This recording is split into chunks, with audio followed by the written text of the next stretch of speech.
আসসালামু আলাইকুম, কেমন আছেন সবাই? পাক্কি বিরিয়ানির রেসিপি শেয়ার করব।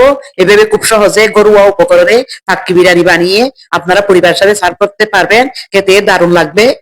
আমি এখানে হাঁসির মাংস এরকম টুকরা করে ধুয়ে নিয়েছি। এখানে হাড় সহ আছে 1 কেজি পরিমাণ। এই মাংসের মধ্যে কিছু মশলা দিব। এখানে জয়ফল, কালো এলাচ, জয়ত্রী, লবঙ্গ, ডালচিনি, গোলমরিচ, এলাচ এগুলো সব ব্লেন্ডারে গুঁড়া করে নিব। ব্লেন্ডারে গুঁড়া করে নিয়েছি। এবার টক দই নিয়েছি, একটু ফেটিয়ে টক দই গুলা দিয়ে দিয়েছি। লবণ পরিমাণ মতো, জিরা, হলুদের গুঁড়া, লাল মরিচের গুঁড়া, ধনের গুঁড়া, মশলা যে গুঁড়া করে রেখেছিলাম মশলাগুলা দিয়েছি।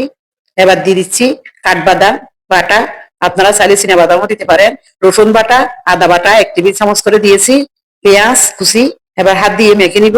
যখন মাখানো হয়ে যাবে 1 ঘন্টার জন্য আমি রেস্টে রেখে দিব। এখানে কিছু আলু নিয়েছি, আলুগুলো এরকম সাইজ করে কেটে নিয়েছি। কিছু টুকরো এরকম আস্ত রেখেছি। এবার দিয়ে দিচ্ছি হলুদের গুঁড়া। আপনারা চাইলে জাফরান রং দিয়েও এই আলুটা ভেজে নিতে পারেন। বিয়ে বাড়ি অথবা অনুষ্ঠানে লাল রং দিয়ে এভাবে আলুগুলা ভেজে নেওয়া হয়।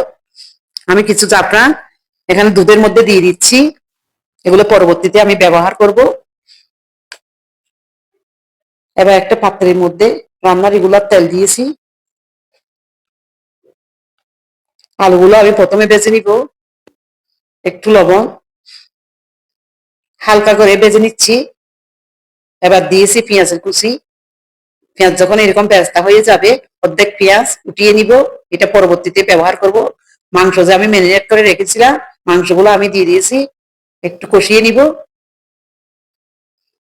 যখন কাঁচা গন্ধ চলে যাবে একটু পানি দিচ্ছি, আর একটু কষিয়ে নিব।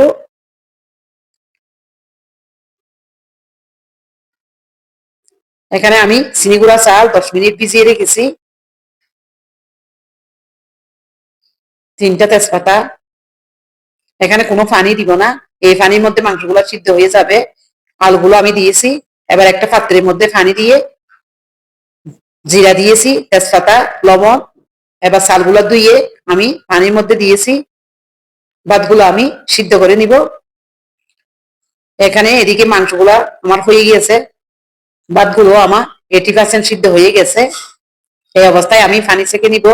যে পাত্রে আমি ভাত রান্না করব মাংসগুলো আমি এখানে দিয়ে দিয়েছি। এখানে ভাতগুলো আমি দিয়ে দিচ্ছি আলু বোখরা, পেঁয়াজের বেরেস্তা, ঘি দিয়ে দিচ্ছি 3 টেবিল চামচ। আমি এখানে ঘি দিয়েছি। দিয়ে দিচ্ছি কিশমিশ, দিয়ে দিচ্ছি গরম মশলার গুঁড়া, সুন্দর একটা ফ্লেভার আসবে। দুধ দিয়ে যে আমি জাফরান দিয়ে ভিজিয়ে রেখেছিলাম ওই দুধগুলো আমি দিয়ে দিচ্ছি, সুন্দর একটা কালার আসবে।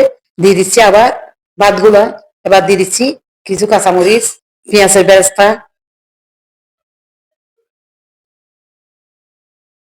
গরম মশলার গুঁড়া,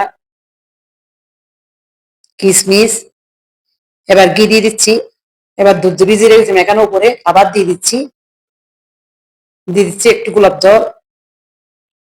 এবার একটা ফয়েল পেপার দিয়ে আমি 25 মিনিটের জন্য আমি দমে রেখে দিব।